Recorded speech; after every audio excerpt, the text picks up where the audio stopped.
So I'm starting a new sermon series on walking in wisdom, because how many of you have realized from your past that the capacity to make good choices and right choices is extremely challenging? How many of you have realized that? And most of us come to adulthood with a very checkered past of having some decisions we're really proud of and other decisions that we are terribly not proud of. I'll just share a very humorous one from my story. I think one of the most alarming choices of my life, complete idiot. This is me in full flow as a complete idiot. Some of you may have heard the story. I used to ride horses, right? And my dad had bought me a 3-ton lorry that I used to transport my show horses around in. But it had a problem. It used to develop airlocks in the engine. Now, the engine was seated in a compartment between the two seats of the cab. And mechanic friends told me that the way you fix the airlock is you take the cover off the engine, you take the lid off the carburetor, and you get a cap full of petrol and you pour it in. You start it, it causes a spark, and it sucks out the airlock. And you're, hey presto, good to go. So I thought, what could be easy? You know, it's got to be dead easy. So I had driven this 3-ton lorry onto our front lawn to give it a wash, okay, because it was pretty dirty. So it was sitting on the front lawn, and I went to start it to drive it out, and it had an airlock and wouldn't go. So walk with me slowly through my decision making. So I go off and I siphon some petrol out of my car into a glass jar. So it's a jar about this size full of petrol. So I go and I climb into the cab of this lorry, and I take off the engine, and I take the cover off the carburetor. I fill a cap full of petrol, and I stick it into the carb. Right, so here I am positioned on the driver's seat. I have this hand on the ignition. And what does an ignition do? It causes a spark in the carburetor. Those of you who are not mechanical, okay, just take my word. It causes a spark in the carburetor, and that causes the engine to go. I don't know how, it just does, okay? So I'm sitting there with the hand on the key, and in this hand I have a jar full of petrol. And I am about to create a spark in part of the engine that has no lid on. Can you see where this is going? So I start the engine, and the engine fires, and the next minute there is this almighty explosion as the jar of petrol catches alight because a spark flew out the engine into the jar of petrol. So all I can see is fire. And I look down, and my entire arm is on fire as the petrol's exploded and landed on my arm. Well, now walk with me through my decision-making process, okay? Swiftly, I remembered we had a swimming pool just over there. So the idea was get into the pool as fast as you can. But what do you do with a jar full of burning petrol?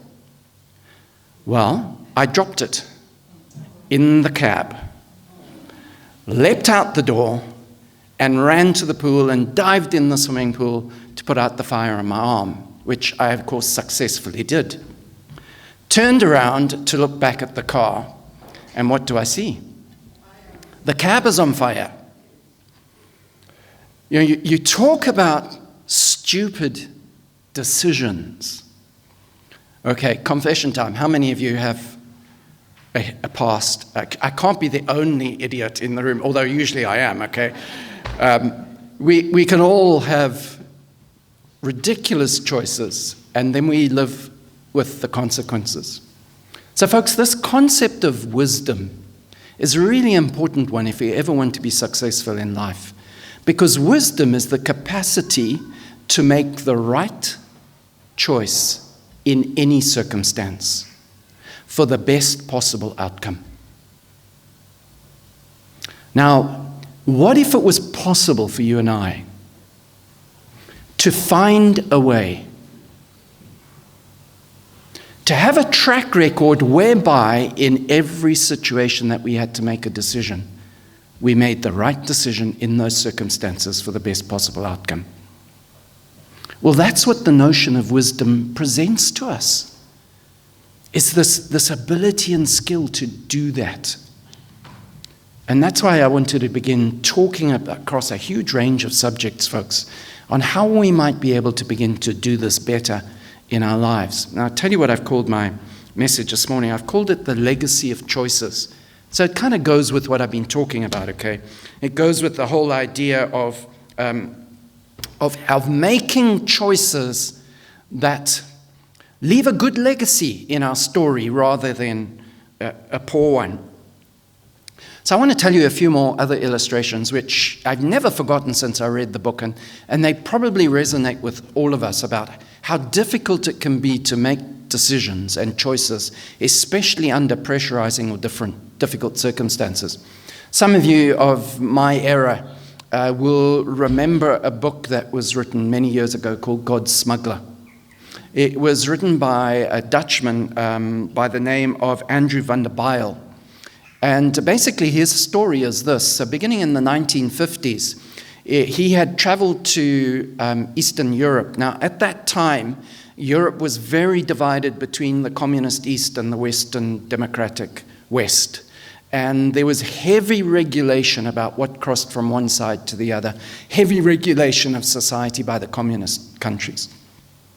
And he had made a trip to Poland in 1955, and he was mortified to discover that the Christians there, majority of them had absolutely no access even to a Bible, which was heavily controlled, and Bibles were not allowed in the country. And he was so disturbed by that when he came back to Holland, he really felt a calling that he would have to do what he could to try and support the Christians in the communist countries. Unfortunately, taking Bibles into the country was illegal. So he decided the only way he could support them would be to smuggle them in. Have a look at this picture here. This is a picture of how he did it. He had this VW Beetle, and he would pack Bibles into suitcases. He had nowhere to hide them. And he would cross these borders into the communist countries to try and distribute Bibles to the Christians that were there.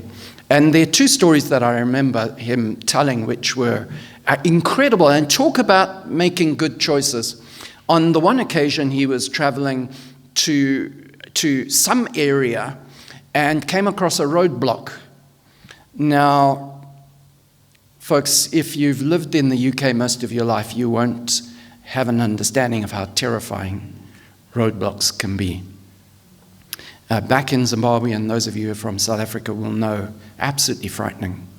Because the police and the soldiers who are at these roadblocks have guns, and they're a law unto themselves. There is no reasoning with them whatsoever. They can do what they like at a roadblock. Used to fill us with absolute dread every time we came across one. They can demand you get out the car. They can do anything they like. So he came across a roadblock, and he noticed that all the cars in front of him, they were being actively searched. They were making the people get out the cars. They were taking all their luggage out. They were going through their luggage, and he's sitting here with these suitcases of Bibles. And he gets this dreadful panic. What is he going to do? What is he going to do? And so he's got a choice. He either backpedals, turns around, and gets out of the way. Or somehow he trusts God. So he decided he would choose the faith route. So he prayed, and he said, God, when you were alive, you made the blind see. Can you do us the other way around today? Can you make the sea blind? And he said, God, I'm going to trust you. So he pulls up to the roadblock, and as he pulls up, he goes to open the door because he's anticipating he's going to have to get out the door. But the guard is standing there, and he wedges his knee against the door and keeps the door shut. So he's sitting in the car looking at the guard. He asks to see his papers, shows him his papers, and he says, right, you can go. Doesn't search the car, nothing, and he takes off. Can you imagine that level of sweating you would do as to know what decision do you make? What if he'd been arrested? He went on to found an organization called Open Doors, and one of our pastors in the AOG heads that up at the moment in the UK. We've had him come and speak. And it's an organization that supports Christians in persecuted countries. That whole ministry would have been in jeopardy if ever he had been arrested. On another occasion, he was traveling through a very aggressive, hostile area. And he was on a road going quite smoothly, and he began to get this dreadful sick feeling that something was dreadfully wrong and he should not carry on this trip. Now, what do you do when you have those kind of gut feelings? Do Do you go by them? Are they legit? Are they not? Well, he decided to go by it, so he turned around and went an alternative route, which was much, much longer. When he finally got to his destination, he heard reports that there had been roadblocks on that road, they had been arresting people, and there was terrible trouble in that way. So you can see, folks, that it really does bring to mind this idea that we can make any choice we like, but we're not necessarily free of the consequences when we choose those decisions. And some of those choices could have lasting effects on our lives.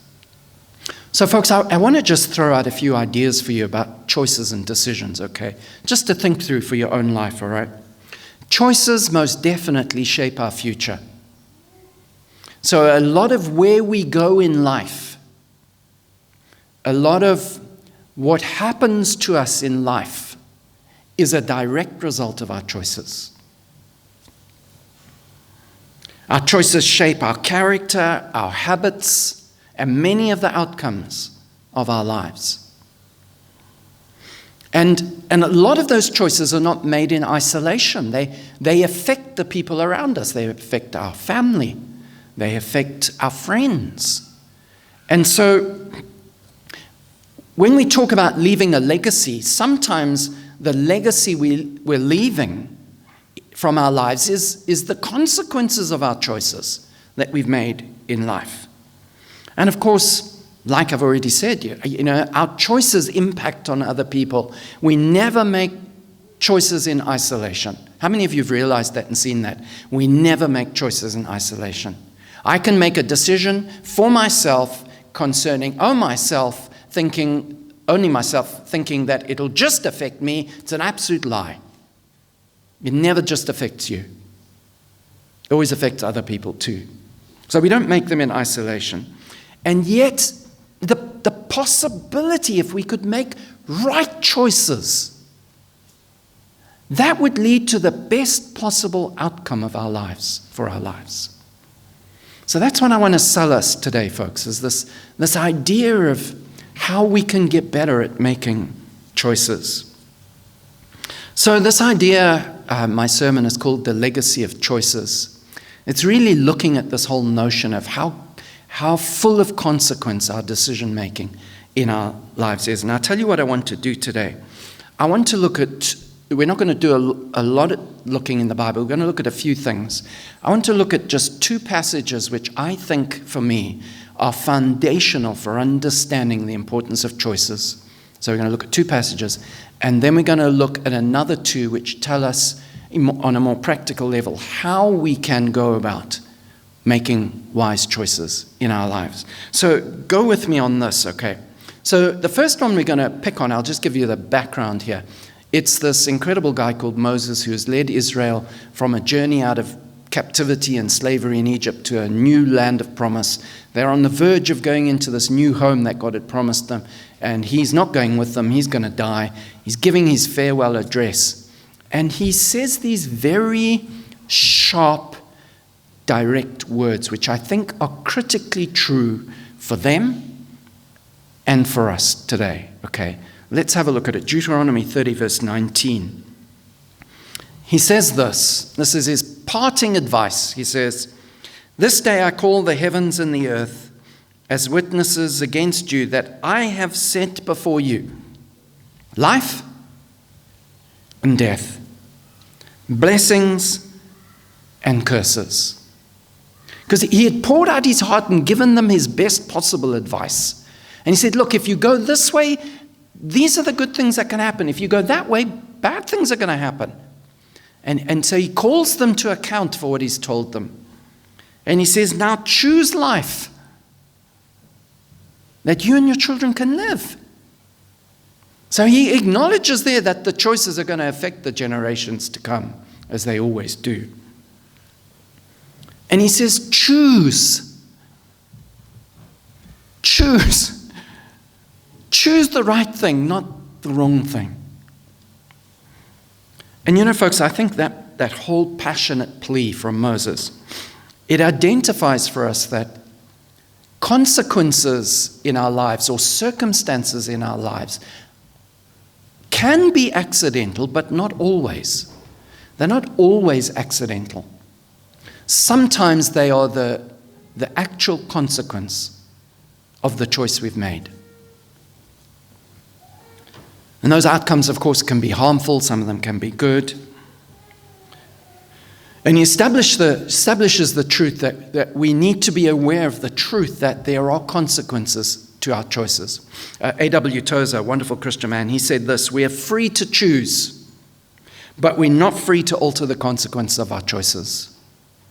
Now, what do you do if you've been an idiot? What do you do if you've made some stupid decisions? Well, if we acknowledge it and admit it and do our best to repent of doing that again, that's the steps we take to get out of it.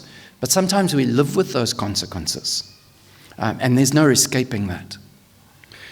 So it's this passionate plea to choose wisely. And folks, I think the same is true for you and I sitting here today. That yes, you're free. You can do whatever you like. You can make whatever choice you want. But with that comes consequences. And so we have to learn to choose wisely. Okay. So that's the first foundation. It addresses this notion of inevitable consequences for our choices. The second one, and folks, this may come over a bit odd to you when you're reading it. I really want to try and convince you of something really important here when it comes to making choices. Okay, I'm going to try and sell my heart on this issue. Ecclesiastes 9, verse 11 to 12. So the background here is Solomon, this wise and great king, has been trying to get his head around life and how to do life well and what matters in life. And he pens these words. Listen to them. He said, I saw something else under the sun. The race is not to the swift. In other words, just because you're fast doesn't mean you're going to win the race. Nor the battle to the strong. Just because you're strong doesn't mean you'll win the battle. Neither is bread to the wise. You can make every wise financial decision you like. That does not mean you'll prosper. Nor wealth to the intelligent. You can be as smart as anything. Doesn't mean you'll be successful. Nor favor to the skillful. And he makes this statement about life, this observation of life. He says, for time and chance happen to all. For surely no man knows his time, like fish caught in a cruel net or birds trapped in a snare. So men are ensnared in an evil time that suddenly falls upon them. Now, folks, I don't know where you sit in that. What he's describing is you can have every skill set available to you. Intelligence, strength, wisdom. You might be prospering. None of that is a guarantee in life because time and chance, random events, can happen which completely alter that.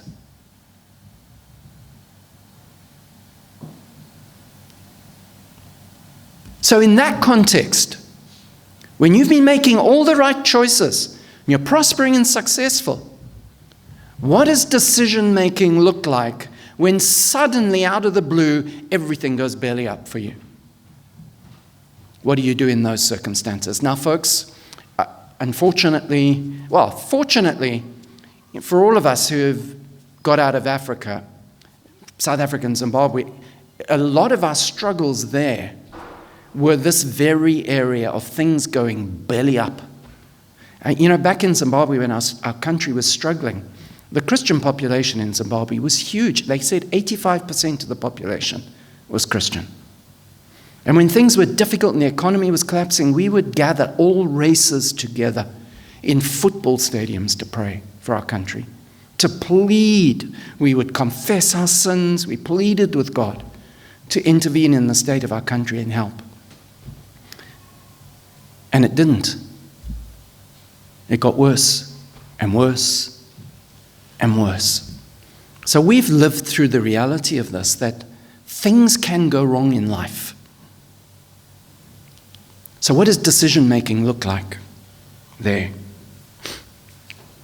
Do you know, one of the most brilliant books I ever read, and this is This, I think, is key, folks, that you need to put in your computer and you need to store this in your heart, okay?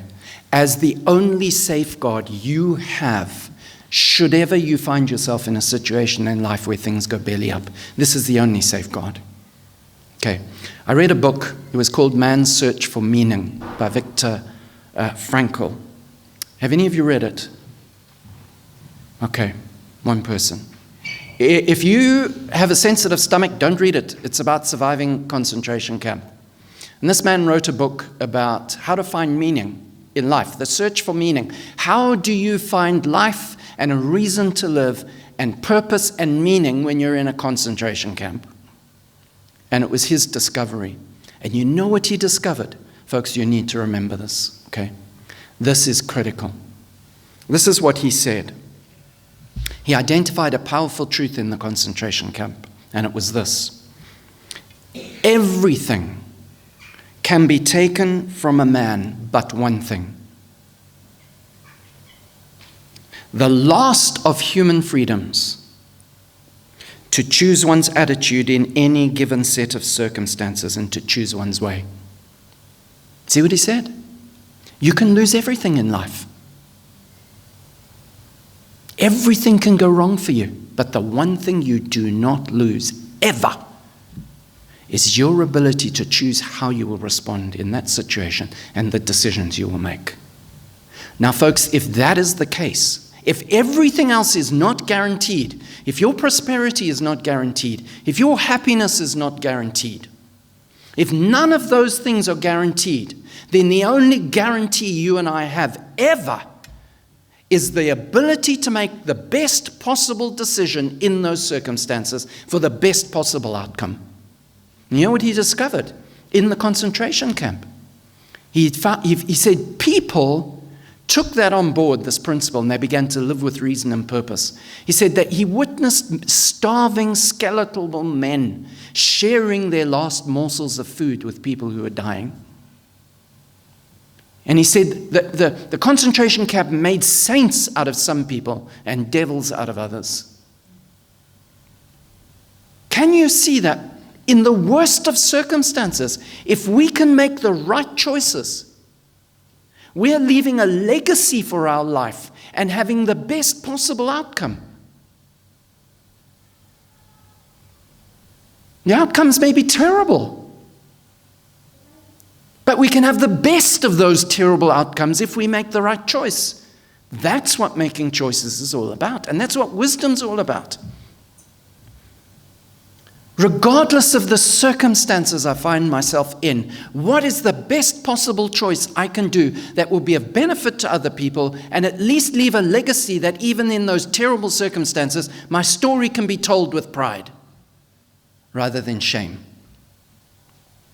That's what we've got to aim to live like. And sometimes it takes terrible stories, of extreme situations like the one I've just described to you, for us to get to grips with those kind of truths. And folks, to be honest, I don't know if any of you struggle with hearing bad news and you don't like stories like this. I do not have that problem, because I've always believed, for me as a Christian, if I can find a faith that works in the worst of circumstances, I've found a faith that will work for me, correct? Find a faith that will work in a concentration camp and build your life on that one, because that faith will never fail you. So I often read stories of people in the most horrendous circumstances to put myself in that position and say, if I was in that position, what would I do? And I work it out. So, folks, this whole skill set of making the best possible decision in any circumstance we find ourselves in is critical. We can't control the circumstances of our lives. We have no idea on our world stage what's going to happen next week.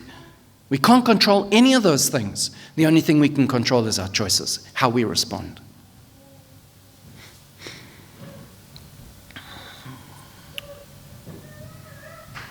So, folks, do you know what I think? Let's redefine success. What does success look like in your life? Have you set success as this job, this career, this relationship, this amount of money, this kind of house? It's good to have those ambitions. Go for them, that's all well and true. But true success lies in your capacity that you've built into your life to make the right choices in any given circumstance. That is true success. Right? Right? That is it. That's what success looks like. Okay. Got to shove that under our belt, keep it in our head. And on a day-to-day basis, work that through, How can I make right choices in every circumstance I find myself in? Okay, we're going to switch now just practically. Two things, and they seem to go together in the Bible. Two things that help us to make good choices in life, okay? So first one is in Proverbs 4, verse 7. Listen to what it says. And listen to the extreme language that is used here. Proverbs 4, verse 7. Wisdom is what? Supreme. Highest attainable goal. Therefore, you better make sure in your life you get wisdom. It's the supreme pursuit. And then he goes on and says a second thing. Though it costs you all you have, get understanding. Learning, knowledge, understanding. Pay whatever price you have to get it. These two things. Wisdom, understanding, lead to the greatest capacity for making right choices. It's an incredible little verse. And folks, it's interesting why it suggests wisdom as well as knowledge. So he's talking here about you get knowledge, get learning, get understanding. But at the same time, get wisdom. I don't know why you think he would say that. And you know why I think it is, folks? I think it's because, and I learned this at Bible college. When you read the Bible, it actually doesn't come up with a definite rule on what to do in every circumstance. It does give principles, but sometimes when the circumstances change, the principle's different. You look at the life of Jesus, for instance. When he saw the hypocrites in the church, what did he do? He lambasted them. When he saw the broken and the wounded and the despised in society, what did he do? He treated them gently. And then the whole thing goes out the window when he gets arrested, and he doesn't even defend himself. Silent. Never says boo. I think that's because in understanding the circumstances, his choices were different in each of those circumstances. And that's why we need wisdom. We need to know in this circumstance, what is wise? What is it? Is it better that I speak? Is it better I keep quiet?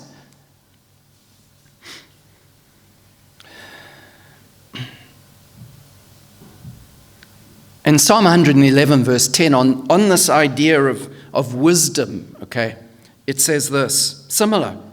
The fear of the Lord is the beginning of wisdom, and all who follow his precepts have good understanding. So he kind of expounds on it there and says, hey, this is the route to go. Okay, see if you don't respect God. See if your faith is a bit wishy-washy. If you're kind of lukewarm, disinterested, he says you're not going to find wisdom because wisdom is located in the heart and mind of God.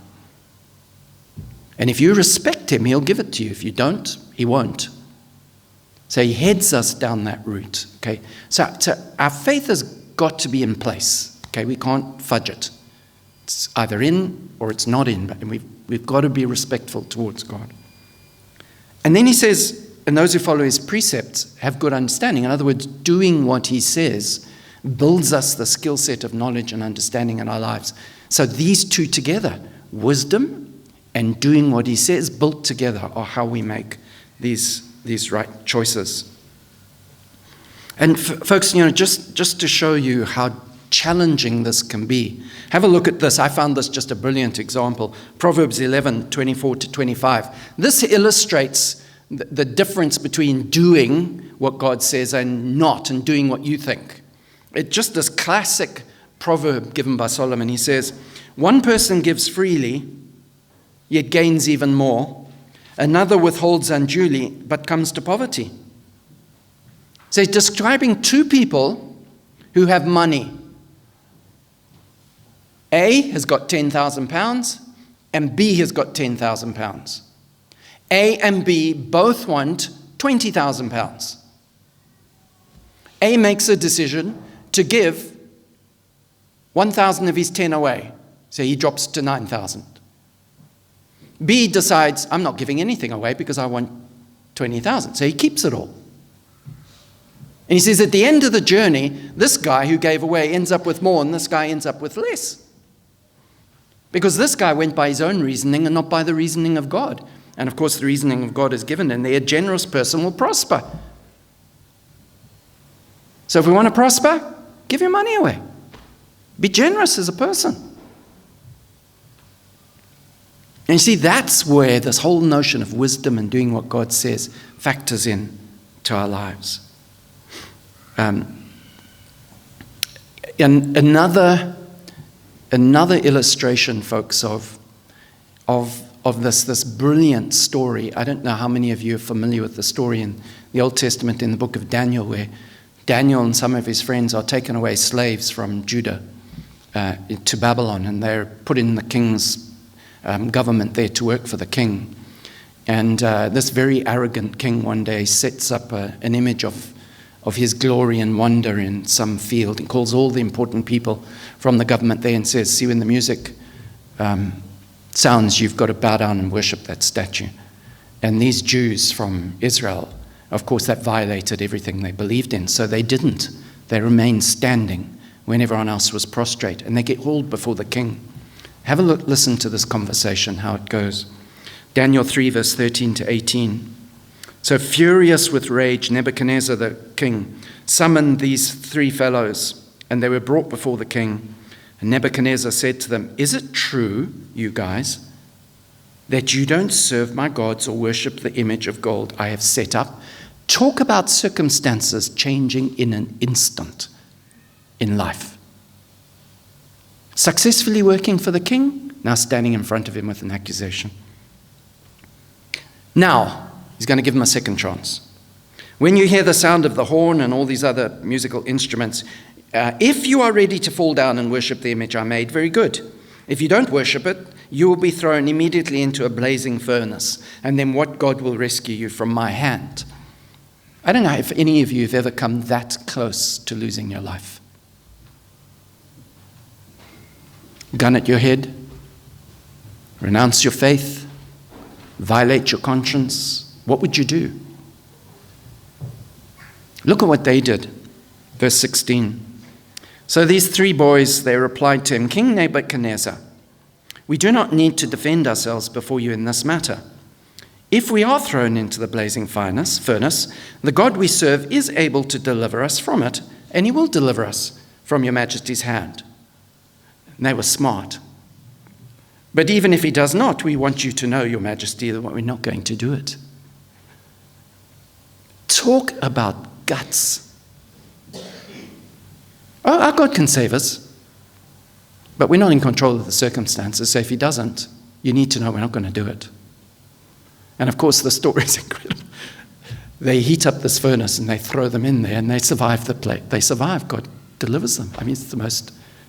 But can you see, folks, how making the right choice, their story is now told for millions of people because they made the right decision. That's the kind of legacy we're wanting to leave, is this legacy of making right decisions. So folks, going back to what we had looked at, those passages in Psalms, two things practically that we need to make good choices in life. Number one, wisdom which comes from God. Make it a daily prayer in your life to pray for wisdom, that you can make the right choices. Do not lean on yourself and your own understanding of things, okay? You really need wisdom from God in life. That's the first thing. God, you respect him, show him honor, and ask him daily for wisdom. The second thing, folks, that we saw in there was, if we do what he says, we will gain knowledge and understanding. We need to be devoted to learning and studying what the Bible has to say about life, about how to do life, what to do in different circumstances. That once we are armed with that knowledge, we then combine that knowledge with wisdom in our circumstances to make the right choice. Those are the things we have to aim at. Do you know, Hazel and I often talk about what happened to us and leaving Zimbabwe and coming to Scotland. And our hearts, you know, our hearts are so full of gratitude that we can live in this country. The culture, the people. Who cares about the weather? Okay. I wore my summer shirt. See that? I'm going with summer even if it hasn't arrived. It's the most wonderful country to live in. And it's worked out well for us. But you know, folks, the leaving, we realized the only way we would be able to get out was to lose everything. It was one of the hardest decisions for me as a man. I was 39, to come to the place where I would lose everything. But I made that decision because I had a family to look after. Do you know, I thank God that I made that decision. I thank God. It was the right decision. Great personal cost, it was the right decision.